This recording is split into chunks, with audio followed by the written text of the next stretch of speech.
Sitting out here this evening. This may be a little strange to some, but to me this is kind of normal. Making videos and doing such things, you know. But anyway, sitting out here at the house this evening. It's pushing on about 6 o'clock now. We got about 15 minutes to 6. Starting to cool off a little bit. This time of year it starts getting a little bit cooler, and sitting here thinking about my chickens, and I haven't had my chickens too long, but we've got 12 chickens. Got 12 chickens in here, and so far they're doing good. So far they're growing. Starting to feed them the chicken pellets, I guess you'd call it now. They're out of the grower feed, I guess is what you'd call it, the grower feed there. They've quit eating on it. I'm sure they'd still eat it if I was feeding it to them, but now I'm feeding them the pellets. They're able to eat the pellets, so I'm just buying that. About $16 a bag for the pellets, and you just fill them up in these nice little 5-gallon buckets that I made. I didn't make the 5-gallon bucket, but I made it work as a feeder, and that's pretty neat how I done that. You can buy these little feeders, you know, 20, 30, 40 bucks, 50 bucks, depends on how much you want to pay for the size there, to feed your chickens and stuff, and to water your chickens. Or you can do like me and get you a couple 5-gallon buckets. 5-gallon buckets like this right here. And what I done is just took me a hole saw for the feeder. I took a hole saw and drilled a bunch of holes around the edge of it. You can probably see it off over here in the background. Let me see if I can get you angled over there a little bit. You can see right here. Oh, if I can get my finger to go right there. That bucket right there is a chicken feeder. And this one right here is the chicken waterer. And for my little chickens there, see over here, there are my chickens. Over there, you can see over there in the video, there's my heat lamp. These chickens still required to, well, I'm sure they'd live without the heat lamp if I chose to take it out of here, but it's better on them to have something to keep them kind of warm and stuff of a night. You know, they're still fairly young chickens. They're not of age of laying or anything like that yet. These are still fairly small chickens, so try to keep the heat turned to them, and let them stay warm and such things, you know. But anyway, back to what I was talking about there. I built these, well, I had the 5-gallon buckets, and I got them for like $2.50 off of a couple out of Crossville, Tennessee, back when I was doing some food storage stuff. Had bought up a bunch of buckets for the, you know, Mylar bags and the food storage, etc., there. And these are some buckets that I had just still left over here at the house with the lids on them. The lids have a little rubber gasket seal that goes in the lid there that helps that bucket to seal off good, and whenever you get ready to close it up. The little metal, gray looking metal tin thing that you see at the bottom of the 5-gallon bucket is not attached to the bucket. The bucket's just sitting in that. And I bought those at Tractor Supply. I think I give $8 or $9 a piece for one of those little things there, and probably could have went to the Dollar Tree and bought one of them big aluminum pans that you put pies and stuff like that in, or whatever, and that would have probably worked, and it'd have been a lot cheaper. But these, I think, are more of like a galvanized type metal or something or the other, so they'll last longer, and hopefully they'll hold up for the duration of these chickens' lives, and probably mine too, I'd say. But yeah, so anyway, drilled them holes in the bottom of the buckets there, and I just fill the bucket up with feed, and it's pretty much gravity fed. Takes a lot of the work out of it. Don't have to come out here every morning, every evening and stuff like that to feed them. It pretty much feeds them. They can. That's been filled up probably 3 days now. I'd say every bit of 3 days, and I haven't had to refill it yet. I did bring the chickens out a little bit of food.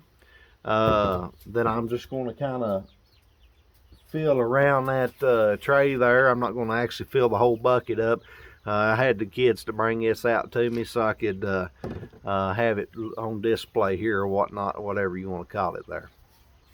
But yep.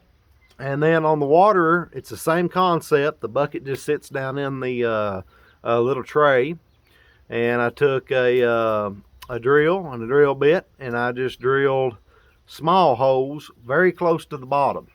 And how the watering system works is kind of like on a vacuum kind of ordeal, okay? So I pour the water into the bucket, and immediately water starts coming out of the holes, and it'll fill the tray up, and it'll overflow out of the tray, and the whole bucket of water will actually empty out on the ground if I don't put a lid on it, okay? Now, putting a lid on top of that bucket, after I fill it up with water, I put that lid on top of it. It's got that seal, remember, it's got that seal on it. When that seal goes around there and I put that on there, and that water starts pulling out, it creates a vacuum. And what happens is it slows the water flow down. And it actually gets to the point that once the water's sitting still, as long as the water level is up above those little bitty holes that I drilled, it won't. Once it gets to a certain level right there above them holes, it stops flowing based on that vacuum. Now, if that lid gets a crack in it and you break that seal again, it'll start pouring water out. But it stops right there. That's called science, people, okay? That's called science, all right? But anyway, that's how the system works. And as of right now, it's working very efficiently. The water bucket I've had to fill up about 2 times. The chickens go through water like it's going out of style, because it probably is. In some areas of the world, water is actually running dry. Places like the Euphrates River, the Bible talks about that. And I believe I heard a place called the Mead Lake or something like that. I believe it's out toward, maybe it's, where's that at? Las Vegas, California, somewhere out west. I don't know, but the whole lake's running dry, okay? They've got like water restrictions and all kinds of stuff going on down there. So we pray for those people, and hopefully the Lord will bless them and give them what they need, okay? And hopefully he'll bless them with their needs, and hopefully he can straighten everybody out. Which brings me to my next little part here, okay? I know this video's long, just bear with me. I'm gonna make it a little bit longer. But I was sitting out here at the chicken house and come out here earlier, and I was looking at them chickens and got out here to feed them and water them, check to make sure that they had plenty of water and plenty of food. And I got to thinking about that. I said, boy, what would happen right here to these chickens, if I didn't come out here and water them and feed them and tend to them, and give them a heat lamp out here so they can stay warm. Me and my brother-in-law built this chicken coop right here, and for these chickens to stay in, I ain't got much of nothing in this little chicken coop. It ain't much, but at least it's a chicken coop, okay? It's a house for them. Now the chickens, they probably don't know it, but they're blessed, okay? They're blessed. These chickens are blessed, all right, folks? They got heat, they got a roof over their head, they got something to drink on, and they got food, okay? and they have each other. Okay, and they're a happy little not herd, but flock, I guess you would say. They're a happy little flock, flock of chickens. Anyway, yeah, so that leads me to it. I got thinking, what would these chickens do if I didn't come out here every day, feed them, water them, that type of thing. And, these chickens probably wouldn't make it. They probably wouldn't make it very long at all. It'd be a bad day for the chickens. All right, that's just all there is to it. And it kind of reminded me. We go to church. We do these things, and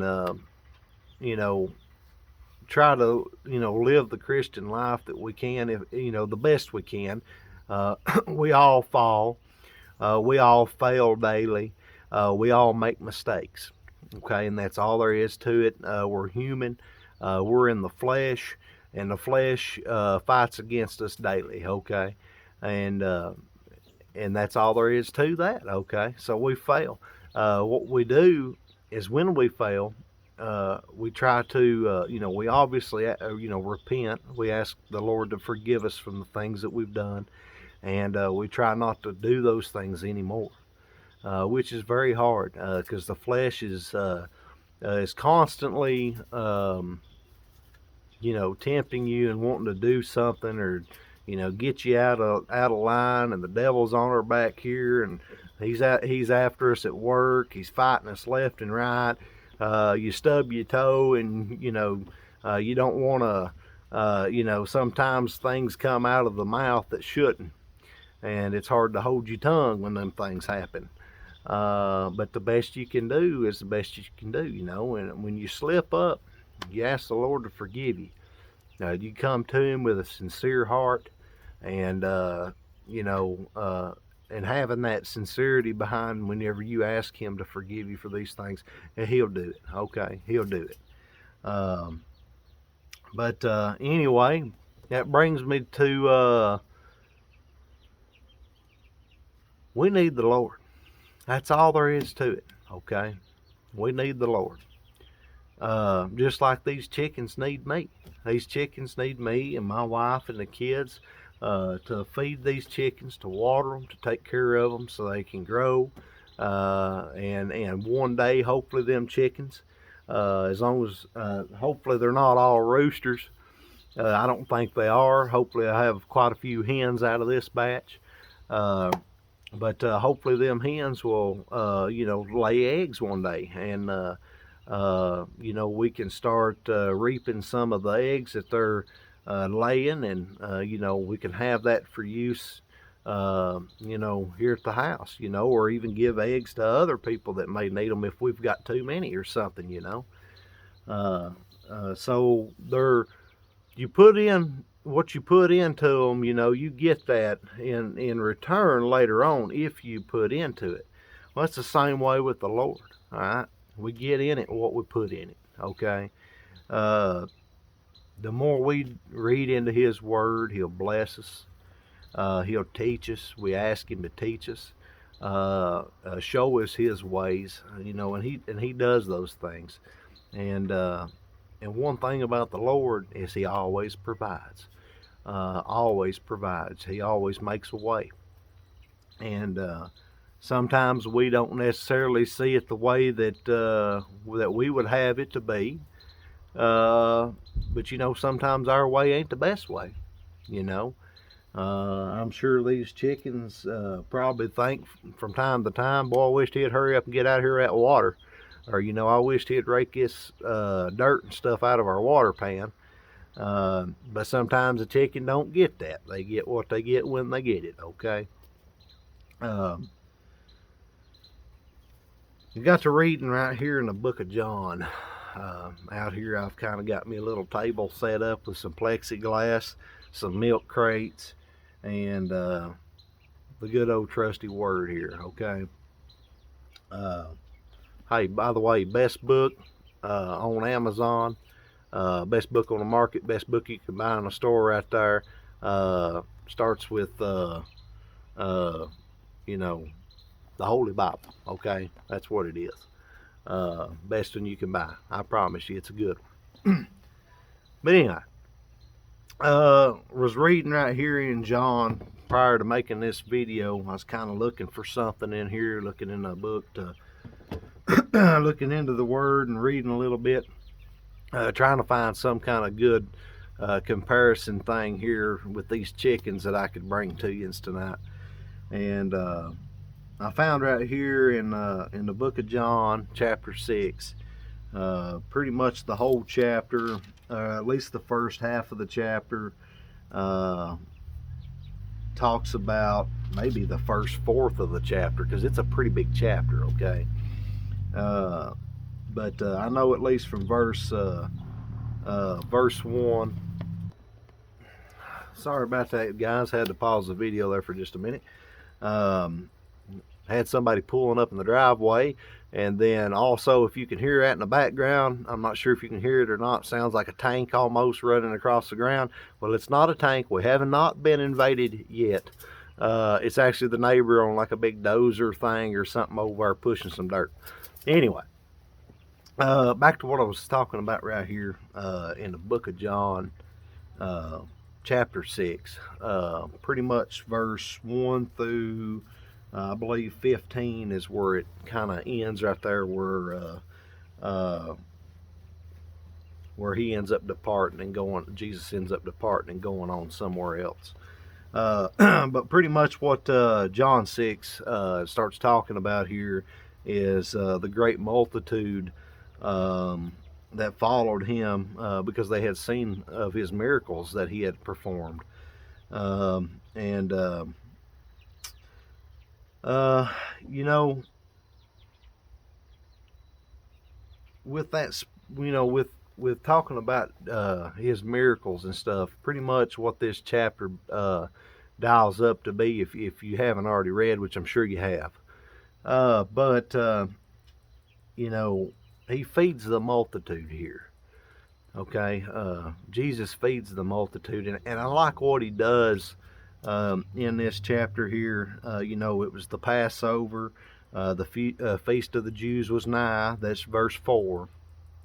And Jesus lifted his eyes up in verse 5 right there, and saw a great company come unto him, and he said unto Philip, he said, whence shall we buy bread that these may eat?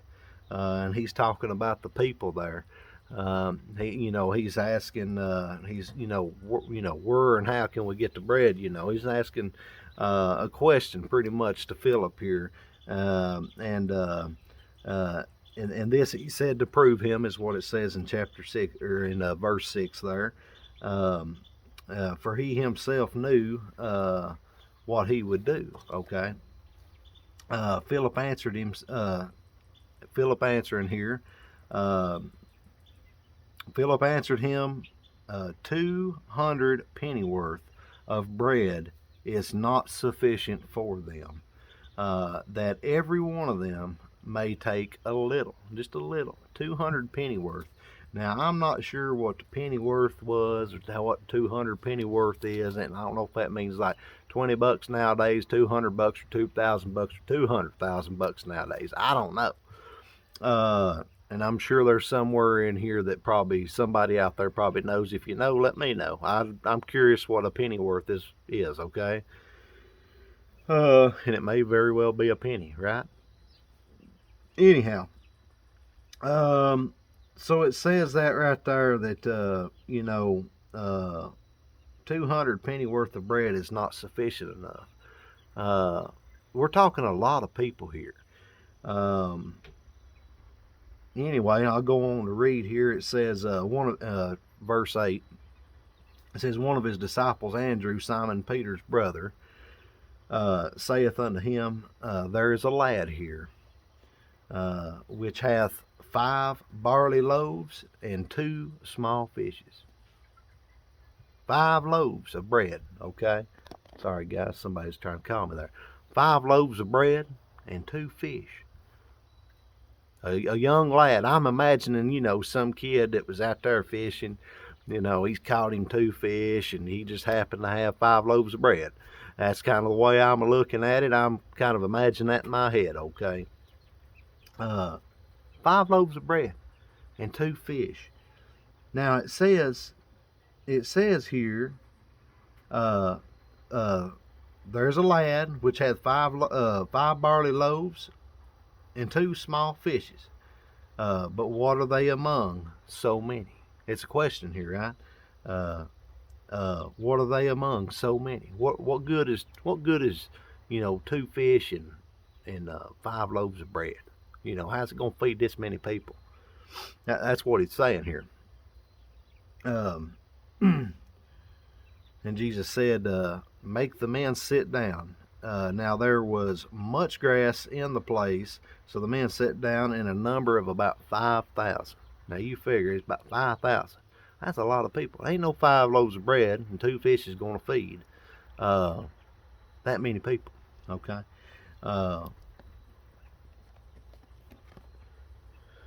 Verse 11 here says, Jesus took the loaves, and when he had given thanks, he blessed the food. Jesus himself blessing the food right here, guys. All right. He blessed the food, giving thanks. He distributed to the disciples, and the disciples to them that were set down. And likewise of the fishes, as much as they would. That means that they walked around, the disciples walked around, and they was handing out fish, and they was handing out loaves of bread left and right. I mean, they're feeding these people, okay? As much, right here, as much as they would, okay? Verse 12, when they were filled, not, well, I've had a little bit, but I want some more. Where's them leftovers at? It says right here, when they were filled, he said unto his disciples, gather up the fragments that remain, that nothing be lost. Sorry, I had another interruption there. But he said right here in verse 12, he said, when they were filled, he said unto his disciples, gather up the fragments that remain, that nothing be lost. He didn't want anything, any of the leftovers to be lost, okay? Therefore they gathered, in verse 13, therefore they gathered them together and filled 12 baskets. 12 baskets. With the fragments of the 5 barley loaves, which remained over and above unto them that had eaten. Okay. That's actually verses 1 through 14. Okay. I didn't read them all to you, but I read you the one that I stated out. Okay. And those I did read to you. These chickens, they wouldn't be nothing, if somebody didn't come and feed them. And, I kind of think that the comparison is equal there. Anyway, these chickens here would be nothing, absolutely nothing, if somebody didn't come feed them. And, we're the same way. We're the same way. We can catch ourselves getting out, not going to church. It's easy not to go to church. We can find nowadays, about every excuse out there that we'd that would arise to be able to do such, And we've got ball games, we've got football. When I say ball games, I mean literally people going to ball games. We've got football games on TV. You got video games. You've got the new TV show that you're watching. You've got chickens that need to be fed, sheep and goats that need to be watered. We've got all these things. Even work nowadays. We can. It's easy to pick up overtime or this or that, or sometimes you're forced to work.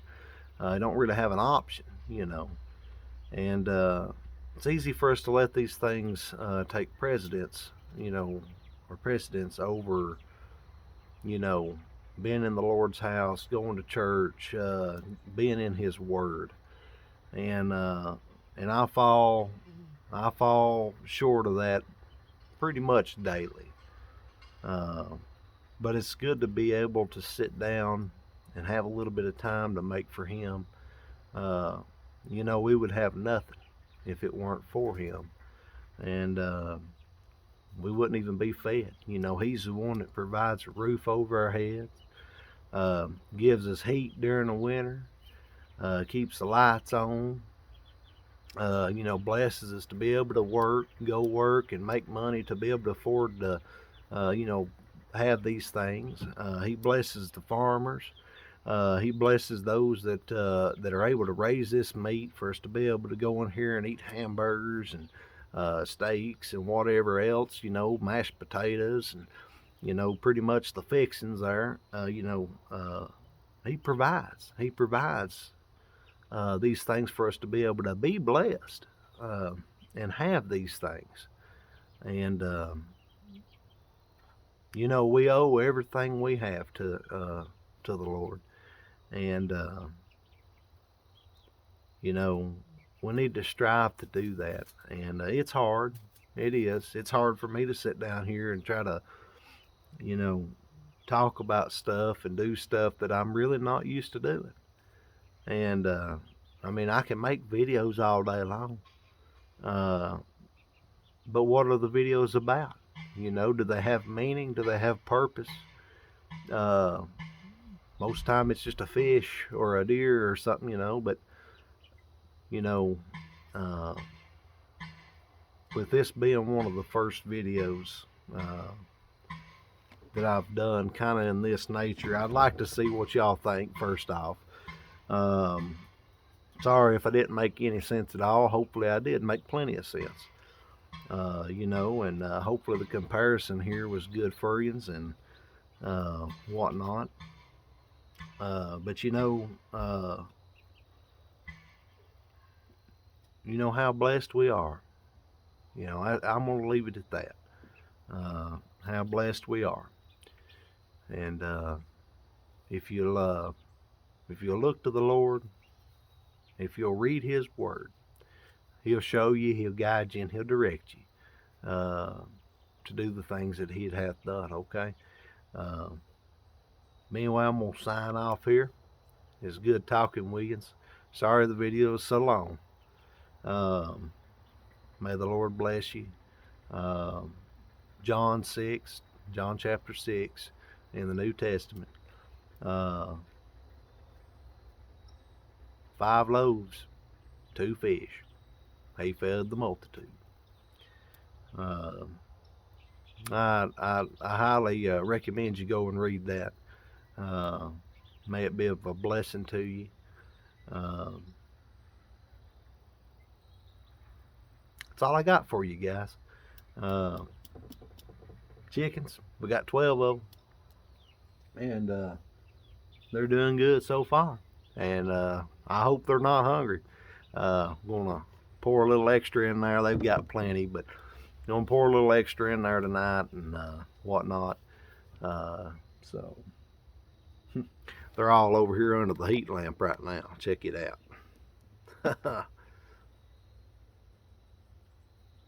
Yep, that one's gonna go join them. See there? They like that heat lamp. They like that heat lamp. They like the light. Anyway, till next time.